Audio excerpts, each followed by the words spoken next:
Hello बच्चों, जय हिंद। फिर से एक बार क्लास 10th के विज्ञान विषय में चैप्टर नंबर 4 कार्बन एवं उसके यौगिक, इस चैप्टर को 30 से लेकर 40 मिनट में रिवीजन और कुछ नया सीखने का प्रयास करेंगे। तो चलिए पहले पॉइंट को लेते हैं और समझते हैं कि क्या कहता है पहला पॉइंट।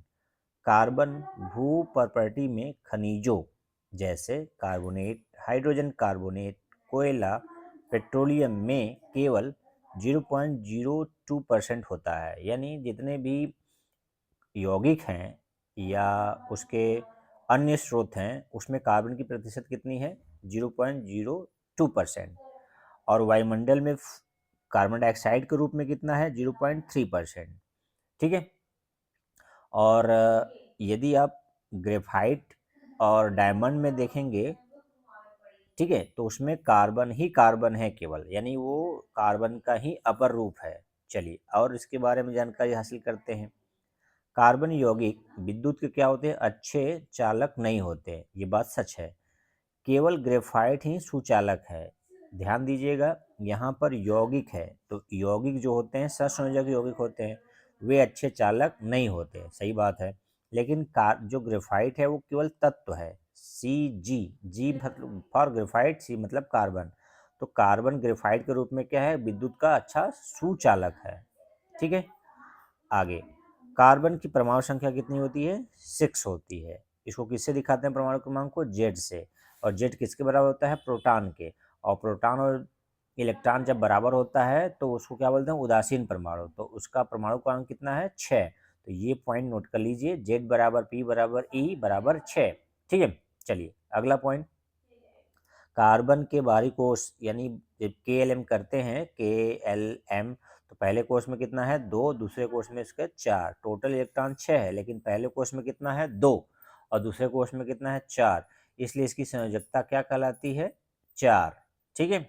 चलिए नेक्स्ट पॉइंट, कार्बन को अपना अष्टक पूरा करने हेतु कितने इलेक्ट्रॉन की आवश्यकता होती है? 4। क्योंकि आप जानते हैं अष्टक का मतलब 8 इलेक्ट्रॉन कहाँ करना? पूरा बाहरी कोष में पूरा करना। तो बाहरी कोष में 4 है तो 4 और लेगा तब ये 8 होगा ना। तो इसकी संयोजकता 4 है और 4 ये इलेक्ट्रॉन लेकर 8 इलेक्ट्रॉन हो जाएगा, यानी अष्टक पूरा कर लेगा, इसलिए अस्थायी हो जाएगा। ठीक है। और अस्थायी तो प्राप्त करने के लिए ही तो वो सहसंयोजक बंध बनाता है। अगला, हाइड्रोजन के कोष यानी पहला कोष में 1 इलेक्ट्रॉन होता है। इसे अपना स्थायी विन्यास पूर्ण करने के लिए कितने इलेक्ट्रॉन की आवश्यकता होती है? 1 और इलेक्ट्रॉन की आवश्यकता होती है, ताकि ये किसकी तरह हो जाएगा? हीलियम की जैसा हो जाएगा। किसकी तरह? हीलियम के जैसा। हीलियम नहीं हो जाएगा, हीलियम के जैसा हो जाएगा। तो इसको समझाया गया लुईस बिंदु संरचना द्वारा कि हाइड्रोजन के बाहरी कोष में कितना होता है? 1। दूसरा हाइड्रोजन उसके बाहरी कोष में 1। तो ये भी साझा करेंगे जब, तो ये इसका इलेक्ट्रॉन लेकर 2 हो जाएगा और दूसरा वाला इस पहले वाले का इलेक्ट्रॉन लेकर 2 हो जाएगा। तो ये इनके बीच क्या हो जाएगा? सिंगल बॉन्ड बन जाएगा। इसी को शॉर्टकट लिखेंगे तो क्या लिखते हैं? H2 लिखते हैं। क्या लिखते हैं? H2। तो ये लुईस बिंदु संरचना है, ये बंद संरचना है, ये अणु है। इसका क्या है? अणु हो गया। ठीक है। तो ये हाइड्रोजन का एक सिंगल बॉन्ड यानी सहसंयोजक बंध बनाने का तरीका सिखाया गया। इसी तरह से आगे भी आप देखेंगे तो यहाँ पे एक वर्ड कहा गया कि H2 हीलियम के विन्यास प्राप्त कर लेता है, यानी H2 किसके बराबर हो जाता है? हीलियम के इलेक्ट्रॉनिक के कन्फिग्रेशन यानी विन्यास के बराबर। ये बराबर नहीं है, बस हीलियम के इलेक्ट्रॉनिक विन्यास को प्राप्त करके अक्रिय गैस जैसा स्थायी हो जाता है। अक्रिय गैस नहीं हो जाता है, अक्रिय गैस जैसा हो जाता है। आगे, ऑक्सीजन का परमाणु क्रमांक कितना होता है? 8। इसके इलेक्ट्रॉन विन्यास में के कोष में कितना इलेक्ट्रॉन होता है? 2। यल कोष में कितना होता है? 6। ठीक है। इसे अपना अष्टक पूरा करने के लिए कितने इलेक्ट्रॉन की आवश्यकता होती है? 2 इलेक्ट्रॉन की आवश्यकता होती है। इसलिए इसकी वैलेंसी या संयोजकता कितनी कहलाएगी? 2। अच्छा, इस ऑक्सीजन के अणु को बनने के लिए दिखाया गया कि ये क्या है? एक ऑक्सीजन है। ठीक है। और दूसरा ऑक्सीजन मैं रेड से सर्कल कर रहा हूँ। ठीक है। एक ऑक्सीजन को फिर से, एक ऑक्सीजन को मैं एलो से करूँगा। ठीक है, ये है एक ऑक्सीजन। और दूसरे को मैं रेड से सर्कल करूँगा, ये देखिए। ठीक है। 2 ऑक्सीजन है, दोनों ऑक्सीजन के बीच कितने इलेक्ट्रॉन का साझा है? 2 इलेक्ट्रॉनों का। 1 और एक ये, ठीक है, 2 इलेक्ट्रॉन, तो इनके बीच कितने बॉन्ड बने हैं? 2, तो ऑक्सीजन और ऑक्सीजन के बीच कितने बॉन्ड बनेंगे? 2, तो इस तरह से ये स्थायी हो जाएगा, ठीक है, और शॉर्टकट लिखेंगे O2, ठीक। चलिए आगे बात करते हैं, नाइट्रोजन परमाणु क्रमांक कितना होता है? 7 होता है। इसके K कोष में 2 इलेक्ट्रॉन, L कोष में 5 इलेक्ट्रॉन। इसको अष्टक करने के लिए कितने इलेक्ट्रॉन की आवश्यकता होती है? 3। इसको कैसे होता है देखिए, मैं इसको एक बार फिर से समझा दे रहा हूँ यहाँ पर लेकर। नाइट्रोजन के बाहरी कोष में कितना होता है? 5, ठीक है, ये क्रॉस इसका इलेक्ट्रॉन है, 1 2 3, और दूसरा नाइट्रोजन बना रहा हूँ यहाँ पर, ठीक है, इसके इलेक्ट्रॉन को थोड़ा येलो कर दे रहा हूँ, ठीक है, 1 2 3, 3 इलेक्ट्रॉन इसके, 5 इलेक्ट्रॉन इसके हैं। अब साझा कैसे करता है भाई? इसका, इसको भी 3 चाहिए तो ये ले लिया, ये 3 इसका ले लिया, ठीक है, और दूसरे वाले को भी क्या चाहिए? 3 चाहिए, तो ये इसका ले लिया, तो दोनों के बाहरी कोष में कितना हो गया? इसका भी 8 हो गया और इसका भी 8 हो गया, तो कितने का साझा हुआ है? 3 इलेक्ट्रॉन का साझा हुआ है। कितने इलेक्ट्रॉन का साझा हुआ है? 3। ओह, फिर से देख लीजिए, नाइट्रोजन के बाहरी कोष में 3 इलेक्ट्रॉन, ठीक है, 5 इलेक्ट्रॉन होता है, 3 साझा करेगा। दूसरा नाइट्रोजन, इसके इलेक्ट्रॉन को एलो से दिखा रहा हूँ, 5 इलेक्ट्रॉन होता है और 3 साझा करेगा, तो साझा 1 2 3, तो ऐसे साझा किया है और ये इधर साझा किया है, तो इनके बीच कितने बॉन्ड बनेंगे? 1 2 3, तो इस तरह से इनके बीच कितने बॉन्ड है? 3 बॉन्ड है, इसलिए बहुत ही ज़्यादा स्थायी होता है। इसको शॉर्टकट कैसे लिखेंगे? N2, ठीक है ना, N2। तो ये लुईस बिंदु संरचना है। पहला वाला जो इसको देख रहे हैं, ये क्या है? लुईस बिंदु, ये आबंध संरचना है, ये अणु है उसका, ठीक है। चलिए आगे देखिए, अमोनिया का बिंदु, इलेक्ट्रॉन बिंदु संरचना। ये नाइट्रोजन के बाहरी कोष में क्या होता है? 5 और एक एक इलेक्ट्रॉन हाइड्रोजन साझा करके ये अष्टक पूरा कर लेता है। नाइट्रोजन क्या पूरा कर लेता है? अपना 8 इलेक्ट्रॉन, और हाइड्रोजन क्या पूरा कर लेता है? 2 इलेक्ट्रॉन, तो ये हीलियम जैसा हो जाता है और ये नियॉन जैसा हो जाता है। तो इसकी संरचना इस तरह से दिखाया गया है, ठीक है। चलिए आगे, इसी तरह से मेथेन की संरचना कभी कभी पूछ लिया जाता है, बोर्ड में पूछा भी गया है, हाफ ईयरली एग्जाम में, क्वार्टरली एग्जाम में, हालांकि हाँ सॉरी, हाफ ईयरली एग्जाम में पूछा गया था इस बार, ठीक है। हालांकि ये जो ये चर्चा चल रही है, डिस्कशन चल रहा है, ये एनसीईआरटी के सिलेबस को कवर करते हुए ये आपके UP board, MP board, CBSE board के हिंदी माध्यम के लिए ये बहुत ही उपयोगी है, रिवीजन के दृष्टिकोण से। आगे बात करते हैं, क्या है? हीरा, ग्रेफाइट एंड फ्लोरीन, यहाँ फ्लोरेरियन लिख लिया है, फ्लोरेरियन, फ्लोरीन कार्बन के क्या है? अपर रूप है। अपर रूप क्या होते हैं? यहाँ पर आपको समझा दें एक बार फिर से, अपर रूप वो ऐसे चीज पदार्थ होते हैं, यानी एक ही तत्व के अलग अलग रूप में पाया जाना अपर रूप कहलाता है। जैसे कार्बन के कितने अपर रूप होते हैं? 3। कौन कौन? ग्रेफाइट, हीरा और फ्लोरीन, ये 3 क्या है उसके? कार्बन के अपरूप है। उसी तरह से फास्फोरस के कितने अपरूप हैं? 3। कौन कौन? लाल फास्फोरस, लाल फास्फोरस, पीला फास्फोरस, और लाल, पीला और काला फास्फोरस, ठीक है, ये 3 क्या है? फास्फोरस के अपरूप हैं। चलिए आगे, ऑक्सीजन के अपरूप आप मुझे बताइएगा कि कितने अपरूप हैं, क्या क्या नाम है? ऑक्सीजन के दो अपरूप होते हैं, क्या क्या नाम है? चलिए आगे बात करते हैं। हीरा कुचालक है क्योंकि कार्बन का प्रत्येक परमाणु अन्य 4 कार्बन परमाणु से जुड़ा होता है, यानी एक कार्बन कितने कार्बन से जुड़ा होता है? 4। कैसे जुड़ा होता है? टेट्राहेड्रली, एक कार्बन 4 कार्बन से जुड़ा होता है। कौन? हीरा, ठीक है, 4 कार्बन जुड़ा होता है, इसलिए चारों इलेक्ट्रॉन क्या है उसके? बीजी हैं, किसमें? बॉन्ड में, इसलिए ये क्या है? विद्युत का क्या होता है? कुचालक होता है। क्या होता है? कुचालक। लेकिन वही ग्रेफाइट, वहीं पर ग्रेफाइट, ग्रेफाइट क्या होता है? एक कार्बन कितने कार्बन से जुड़ा होता है? 3। कितने कार्बन से? 3 कार्बन से। इसका चौथा इलेक्ट्रॉन क्या होता है? फ्री होता है, तो यही फ्री इलेक्ट्रॉन की वजह से विद्युत का क्या होता है? सुचालक होता है। तो ग्रेफाइट क्या होता है? विद्युत का सुचालक, और डायमंड यानी हीरा क्या होता है? कुचालक, ठीक है। चलिए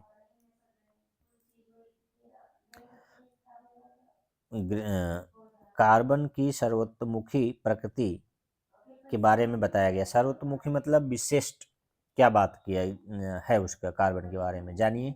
और आप जानते भी होंगे जब थ्योरी डिटेल पढ़े होंगे, तो एक बार रिवीजन कर लेते हैं। कार्बन में कार्बन के अन्य परमाणु के साथ आबंध बनाने की अपूर्व क्षमता होती है या विशेष क्षमता होती है।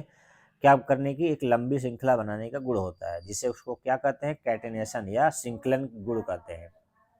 कार्बन से कार्बन जुड़ता जाएगा और ये लंबी श्रृंखला बना लेता है, जिसको क्या कहते हैं, श्रृंखलन या कैटेनेशन कहते हैं। ठीक है। अगला, कार्बन में एक द्विबंध बनाने की क्षमता होती है। तो कार्बन में द्विबंध के साथ साथ त्रिबंध भी बनाने की क्षमता होती है। जब द्विबंध होता है तो द्विबंध या असमित असंतृप्त हाइड्रोकार्बन भी बोलते हैं। कार्बन और हाइड्रोजन से बने यौगिक क्या कहलाते हैं, हाइड्रोकार्बन कहलाते हैं। और द्विबंध वाले या त्रिबंध वाले क्या कहलाते हैं, असंतृप्त। आगे बात करेंगे इसको।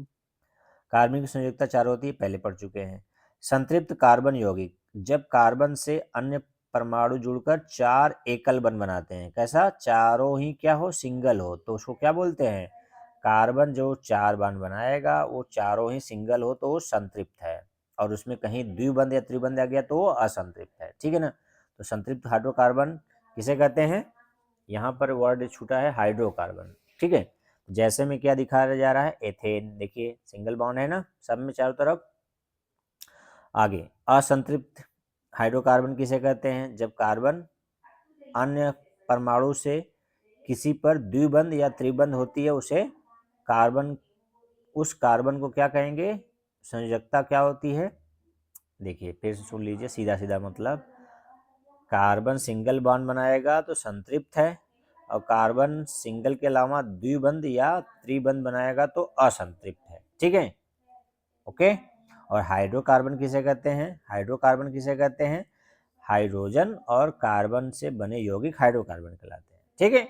चलिए, अब कुछ एग्जाम्पल दिया जा रहा है यहाँ पर। जैसे ये एथीन का स्ट्रक्चर है, बॉन्ड स्ट्रक्चर, और उसी का क्या है, इलेक्ट्रॉन बिंदु संरचना है। इसी को लुईस बिंदु संरचना कहते हैं। क्या बोलते हैं, लुईस बिंदु संरचना या इलेक्ट्रॉन बिंदु संरचना। ठीक है। चलिए आगे बात करते हैं। जैसे यहाँ पर दिखाया गया है, कुछ हाइड्रोकार्बन के सूत्र दिया गया, नाम दिया गया, सूत्र दिया गया और संरचना, नाम सूत्र संरचना किसके, हाइड्रोकार्बन के। तो क्या क्या है, जिसमें आप देख रहे हैं मीथेन CH4 कैसे अरेंज होते हैं उस तरह दिखाया गया। संरचना का मतलब परमाणु आपस में कैसे जुड़े हैं, क्या कौन परमाणु किसके साथ जुड़ा हुआ है। ठीक है। तो ये पेंटेन तक आपके साथ सामने दिख रहा है। ठीक है ना। तो इसको आप अच्छे से समझ लीजिएगा, नोट कर लीजिएगा। ठीक है। चलिए अगला पॉइंट,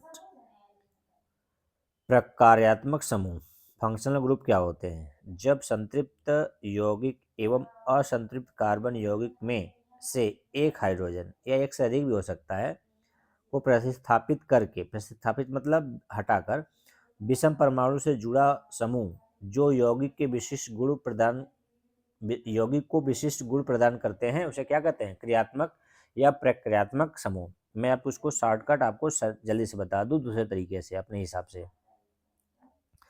कि परमाणु या परमाणु के समूह, परमाणु या परमाणु के समूह जो क्या करते हैं, यौगिक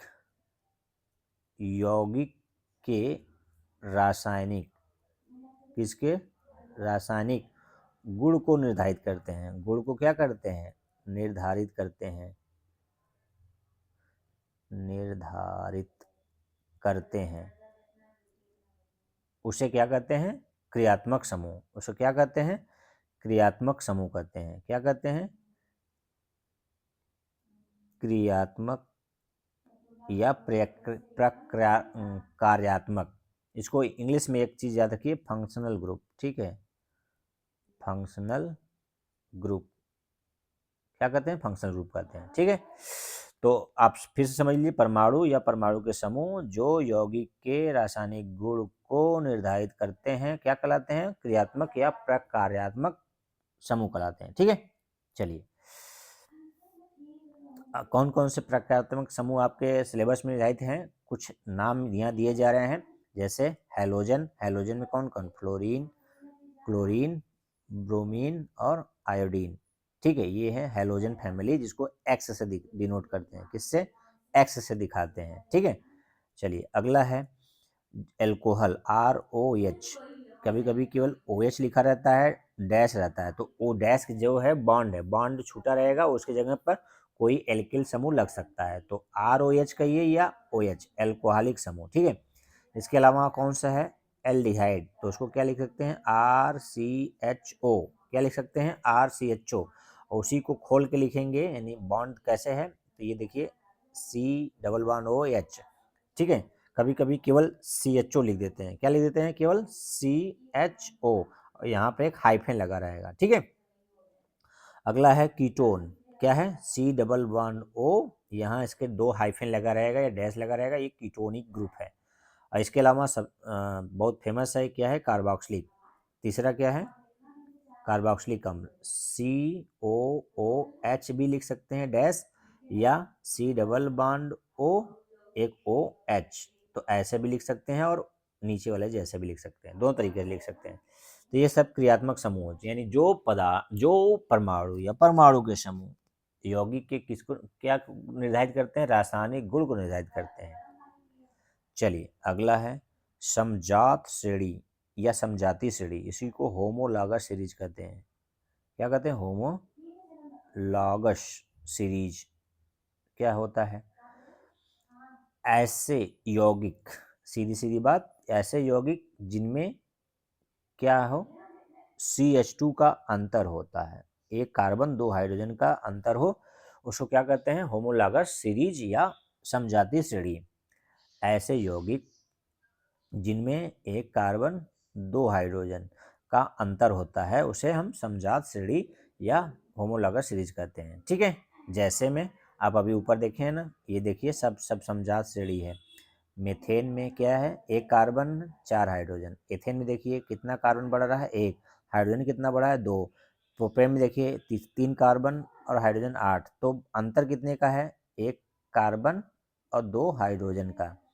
ठीक है, 1 कार्बन 2 हाइड्रोजन का अंतर आ रहा है। इस तरह से ये methane, ethane, propane, butane, pentane, ये सब क्या है, होमोलॉगस सीरीज या समजात श्रेणी है। इसी तरह से कोई भी क्रियात्मक समूह के सीरीज हो सकता है। आगे देखिए यहाँ पे बताया भी गया है, CH2 के अंतर एल्केन की समजात श्रेणी। ठीक है, CH2 का अंतर होता है, चाहे एल्केन हो, एल्कीन हो, एल्काइन हो। आगे कार्बनिक यौगिक की नाम पद्धति, आप नाम पद्धति से परिचित होंगे, तो मैं इसको बहुत संक्षिप्त में बात करूंगा कि हैलो एल्केन किसे कहते हैं, जब हैलोजन ग्रुप लग जाते हैं। यदि फ्लोरीन लगेगा तो फ्लोरो, क्लोरीन लगेगा तो क्लोरो, ब्रोमीन लगेगा तो ब्रोमो, आयोडीन लगेगा तो आयोडो, और उसके बाद एल्केन है तो ब्रोमो फ्रोमो, यानी जो भी हैलोजन रहेगा उसके साथ एल्केन लग जाएगा। एल्कीन है तो एल्कीन लग जाएगा। अल्कोहल रहता है, एल्कोहल रहता है ग्रुप, तो एल्केन का ई हटाकर क्या लगा देते हैं, OL, ऑल, क्या लगा देते हैं, ऑल। जैसे में एक एग्जांपल है आपके समक्ष, तो 3 कार्बन है, जिसमें से एक H हट के क्या लगा है, OH। तो ये है, यदि H था तो प्रोपेन था, अब OH लग गया है, एक H की जगह क्या लगा है, OH, तो ये क्या है, प्रो, मतलब 3 कार्बन, एन, एन का ई हटा है, ई क्या है, हटा है, और उसके जगह क्या लगेगा, ऑल, क्या लगेगा, ऑल, प्रोपेनॉल। एक मिनट, एक मिनट, क्या फिर से दिखा दें, प्रोपेन, ई हटेगा और क्या लगेगा, ऑल, प्रोपेनॉल। ठीक है, तो समझ रहे हैं ना, जो क्रियात्मक समूह रहेगा उसका सफिक्स यानी अनुलग्न लगाते हैं। तो एल्डिहाइड में क्या लगाते हैं, ई हटा के क्या लगाएंगे, अल, इसमें क्या लगाते हैं, OL, और एल्डिहाइड में अल, आल, और इसमें अल, दोनों का थोड़ा सा मात्रा का अंतर है। ठीक है ना, अल और आल। चलिए, तो यहाँ पर क्या हो जाएगा, प्रोपेनल, यहाँ पर क्या हो जाएगा, प्रोपेनॉल। ओके, चलिए यहाँ पर केवल O लगा है, यहाँ पर क्या होना चाहिए, डबल बॉन्ड O। ठीक है, डबल बॉन्ड O। चलिए कीटोन में क्या हो जाता है, ई हट के क्या लग जाता है, ओन। ठीक है, उसी तरह से कार्बोक्सिलिक में क्या होता है, ई हट के क्या लग जाता है, ओइक अम्ल। क्या लग जाता है, ओइक अम्ल। तो यहाँ क्या है, प्रोपेनोइक अम्ल। क्या है, प्रोपेनोइक अम्ल। ठीक है, आगे डबल बॉन्ड के लिए इन वर्ड होता है और ट्रिपल बॉन्ड के लिए आइन। ट्रिपल बॉन्ड के लिए आइन, ट्रिपल के लिए आइन और डबल के लिए क्या होता है, इन, इन। ठीक, चलिए अगला है। हाँ, अब यहाँ से कुछ अलग आपको विशेष बात देखने को समझने को मिलेगा, तो चलिए समझते हैं अच्छे से। कार्बन यौगिक के रासायनिक गुणधर्म जैसे दहन क्रिया, ऑक्सीकरण क्रिया, प्रतिस्थापन अभिक्रिया, संकलन अभिक्रिया होती है।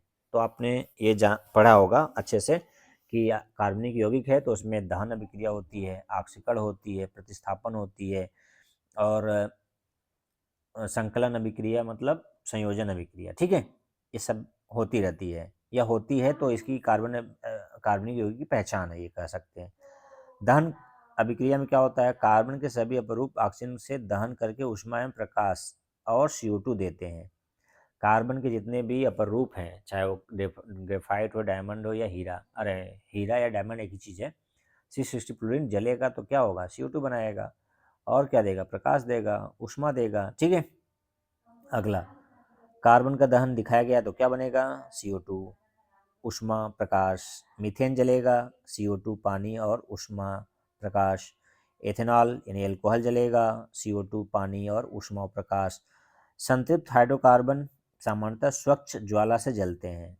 संतृप्त हाइड्रोकार्बन जिसमें कार्बन कार्बन सिंगल बॉन्ड होते हैं, वो जलेंगे तो स्वच्छ ज्वाला के साथ जलेंगे, यानी कार्बन के धुएं नहीं निकलेंगे, सीधा सीधा यही बात है। अगला है असंतृप्त कार्बन यौगिक अत्यधिक काले धुएं वाली पीली ज्वाला से जलते हैं। लकड़ी, कोयला, खनिज कोयला, ये सब लकड़ी या कोयला या मिट्टी का तेल जलते हुए आप देखेंगे तो उसमें कार्बन कार्बन क्या होता है, डबल बॉन्ड के साथ साथ एरोमेटिक बेंजीन के कुछ यौगिक होते हैं या उसके व्युत्पन्न होते हैं। तो ये एरोमेटिक होते हैं, ये जलते हैं तो काले धुएं के साथ जलते हैं। ठीक है, आगे ऑक्सीकरण क्या है, पढ़ चुके हैं। ऑक्सीजन में दहन करने पर होने वाली क्रिया ऑक्सीकरण या ऑक्सीजन का जुड़ना, सीधा सीधा मतलब है। ऑक्सीकारक वे पदार्थ अभिक्रिया के आरंभिक पदार्थ में ऑक्सीजन जोड़ते हैं। तो सीधा मतलब याद रखिए भाई, ऑक्सीकारक जिसका ऑप्शन हो। ठीक है, सीधा। पोटेशियम परमैंगनेट, किम्नोफोर, पोटेशियम डाइक्रोमेट, ये सब ऑक्सीकारक हैं। कुछ प्रमुख ऑक्सीकारक के नाम आ जाएगा, तो ये ऑक्सीकारक के ये नाम याद रखना है। तो इसका एग्जाम्पल भी ले लिया गया है कि जैसे अल्कोहल को NaOH क्षार या अम्ल में, क्षारी माध्यम या अम्लीय माध्यम में डालेंगे कि MnO4 या K2Cr2CmN और गर्म करेंगे तो क्या हो जाएगा, अल्कोहल ऑक्सीकृत होकर क्या बनाएगा, कार्बोक्सिलिक अम्ल में बदल जाएगा। अल्कोहल किस में बदल जाएगा, कार्बोक्सिलिक अम्ल में। क्यों बदल जाएगा, ऑक्सीकारक की उपस्थिति में। तो ऑक्सीकारक क्या देते हैं, नवजात ऑक्सीजन देते हैं, और नवजात ऑक्सीजन को हम स्क्वायर ब्रैकेट में लिखते हैं तत्व के रूप में। ठीक है ना, परमाणु के रूप में। इसको बोलते हैं क्या, नवजात। अब जो भी रहेगा, यदि ऑक्सीजन है तो नवजात ऑक्सीजन, हाइड्रोजन है तो नवजात हाइड्रोजन, नेसेंट एलिमेंट। ठीक है, आगे प्रतिस्थापन अभिक्रिया क्या होती है। जैसे आप पहले चैप्टर में प्रतिस्थापन अभिक्रिया पढ़ रही हैं कि सक्रिय तत्व दूसरे निष्क्रिय पदार्थ, फिर से सुन लीजिए, सक्रिय तत्व अपने से कम सक्रिय को उसके लवण विलयन से क्या कर देता है, हटा देता है। तो इसमें भी कार्बनिक यौगिकों में भी प्रतिस्थापन अभिक्रिया होती है। तो संतृप्त हाइड्रोकार्बन का प्रकाश की उपस्थिति में क्लोरीन द्वारा हाइड्रोजन का प्रतिस्थापन करना एक प्रतिस्थापन का क्या है, उदाहरण है। जैसे देख रहे हैं ना कि यहाँ पर क्या है, CH4 है, क्लोरीन के साथ सूर्य की उपस्थिति में, सूर्य प्रकाश की उपस्थिति में क्रिया कराया गया तो एक हाइड्रोजन क्या हो गया, क्लोरीन द्वारा प्रतिस्थापित हो गया। तो ये कैसी अभिक्रिया है, प्रतिस्थापन अभिक्रिया है। ठीक है, तो इसको बोलते हैं क्लोरीन द्वारा हट रहा है हाइड्रोजन, तो इसको बोलते हैं क्लोरीनीकरण। क्या बोलते हैं, क्लोरीनीकरण। ठीक है, क्लोरीनीकरण या क्लोरीनेशन। चलिए आगे बात करते हैं। एथेनॉल, एथेनॉल सामान्यतः इसका आईपीएसी नाम के कॉमन नेम क्या है, एथिल अल्कोहल, एल्कोहल या एथिल अल्कोहल। इसका आईपीएसी नाम क्या है, एथेनॉल। आईपीएसी नाम एथेनॉल, फार्मूला क्या है, C2H5OH। उपयोग क्या है? टिंचर आयोडीन बनाने में, कफ सिरप में, टॉनिक औषधि में, तनु अल्कोहल बनाने में। यानी टिंचर आयोडीन क्या होता है? एंटीसेप्टिक, ठीक है। कफ सिरप में, टॉनिक में, औषधि में, और विलायक के रूप में, लैब में विलायक के रूप में। और पावर अल्कोहल का यूज कहाँ करते हैं? पेट्रोलियम में, यानी गाड़ी में भी, व्हीकल्स में आजकल 20 और 80 के रेशियो से, यानी 20% क्या रहेगा? अल्कोहल रहेगा, एथिल अल्कोहल, और 80% पेट्रोल रहेगा, जिसको पावर अल्कोहल कहते हैं, ठीक है। इसको व्हीकल में ईंधन के रूप में यूज करते हैं। आगे, शुद्ध अल्कोहल, शुद्ध अल्कोहल 100% होता है, ये पीने योग्य नहीं होता है। यानी ये तो पीने के लिए नुकसानदेह ही होता है, यदि प्योर पी लिया जाए तो बहुत ही ज़्यादा घातक हो सकता है, इसलिए कभी भी अल्कोहल का सेवन नहीं करना है। अल्कोहल की अभिक्रिया, सोडियम के साथ करने पर क्या मिलता है? हाइड्रोजन गैस मिलता है, ठीक है। और क्या बनता है? सोडियम एथॉक्साइड एन, लवण बनता है, हाइड्रोजन गैस बनता है। इससे ये सिद्ध होता है कि अल्कोहल अम्लीय प्रकृति का होता है। आगे बात करते हैं, असंतृप्त एल्कीन का बनना। यदि अल्कोहल को 443 केल्विन पर H2SO4 की उपस्थिति में गर्म करेंगे तो क्या बन जाएगा? एथीन और पानी निकल जाएगा। ये विलोपन अभिक्रिया है। कैसा है? विलोपन। गन्ने के रस से मोलालेन, जिसको सीरा बोलते हैं, से एथेनॉल किण्वन द्वारा बनाया जाता है। यानी एथेनॉल कैसे बनाया जाता है? दारू कैसे बनाया जाता है? गन्ने के सीरा से एथेनॉल बनाया जाता है, ठीक है। क्या कराकर? किण्वन द्वारा, फर्मेंटेशन द्वारा, ठीक है। एथेनॉल को पेट्रोल में मिलाकर ईंधन के रूप में प्रयोग होता है, इसे पावर अल्कोहल कहते हैं। अभी मैं ऊपर बताया कि 20 और 80%, 20% अल्कोहल रहेगा और 80% पेट्रोल रहेगा, तो इसको क्या बोलेंगे? Power alcohol. क्या काम आता है? ईंधन के रूप में।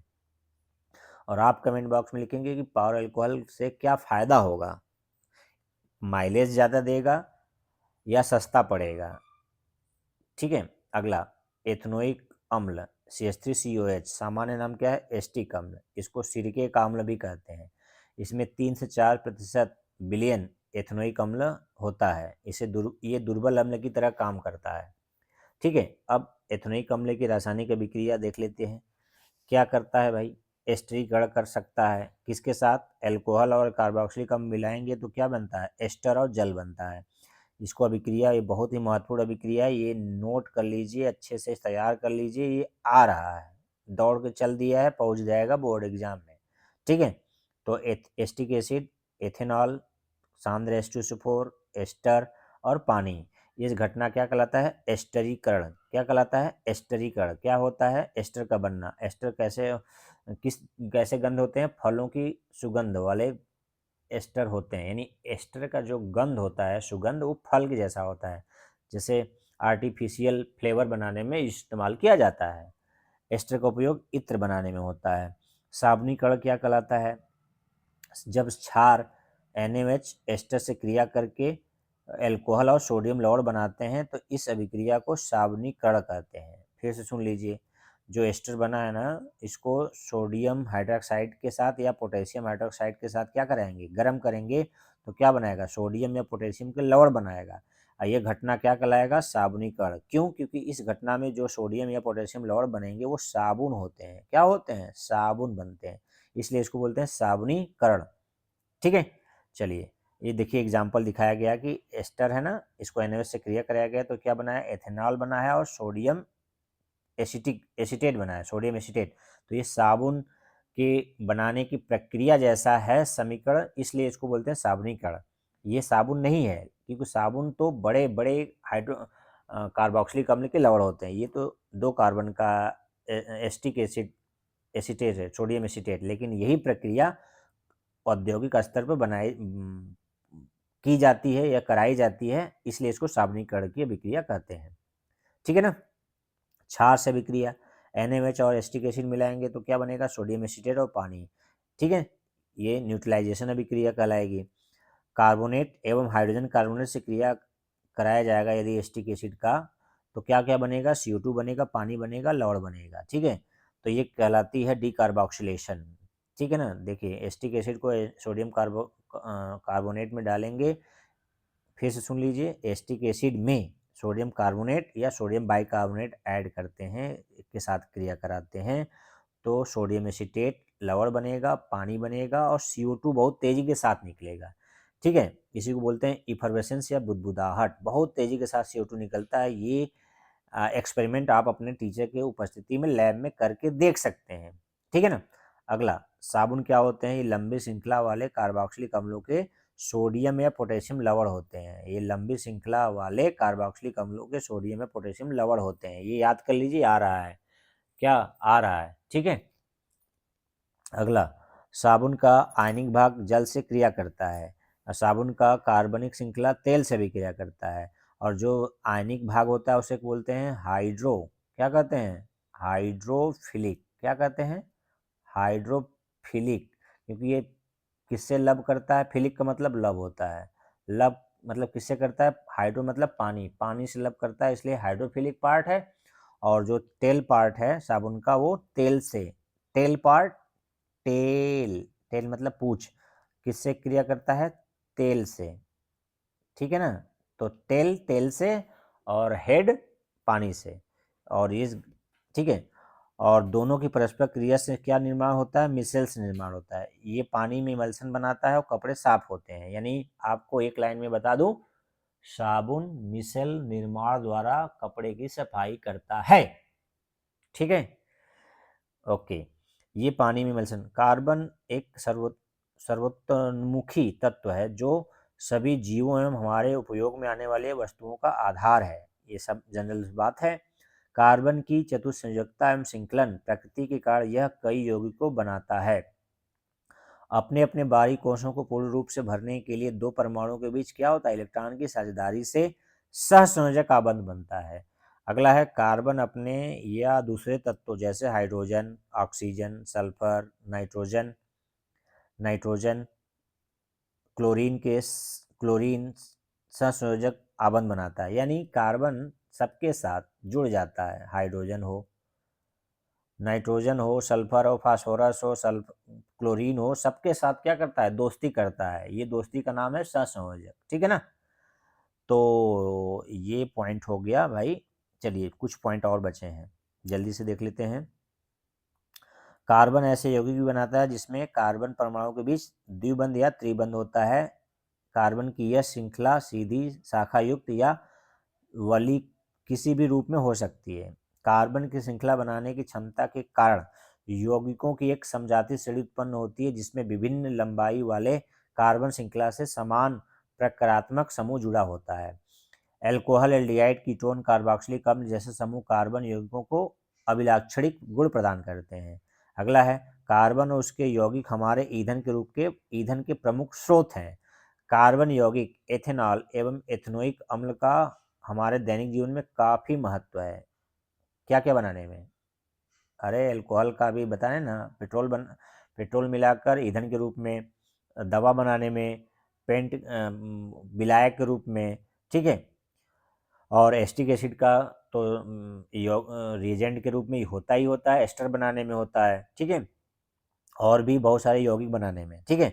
साबुन और अपमार्जक को की प्रक्रिया अणुओं से जलरागी एवं जलविरागी दोनों समूह की उपस्थिति पर आधारित है। इसकी मदद से तैलीय मैल का पायस बनता है और बाहर निकलता है, यानी मिसेल्स बनता है। सीधे सीधे मतलब साबुन का जो सफाई करने का गुण होता है वो किसके कारण से होता है? मिसेल, या मिसेल ही कह लीजिए आप एक लाइन में, मिसेल निर्माण द्वारा कपड़े की सफाई होती है।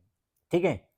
तो मुझे लगता है कि आपका रिवीजन 30 मिनट में लगभग हो गया है, और कुछ जो टॉपिक छूटे हैं उसको स्वयं से भी पढ़ने का प्रयास करिए। और कोई डाउट रह गया है तो मुझे कमेंट में लिखिए। यदि मुझसे जाने अनजाने में कोई मतलब शब्द को उल्टा या गलत प्रोनाउंसिएशन किया है उसको तो सुधार लीजिएगा स्वयं से थोड़ा सा समझकर। ठीक है। तो आज के लिए इतना ही, फिर मिलते हैं अगले वीडियो में। वीडियो अच्छा लगे तो डॉट डॉट डॉट। ठीक है। जय हिंद, जय भारत।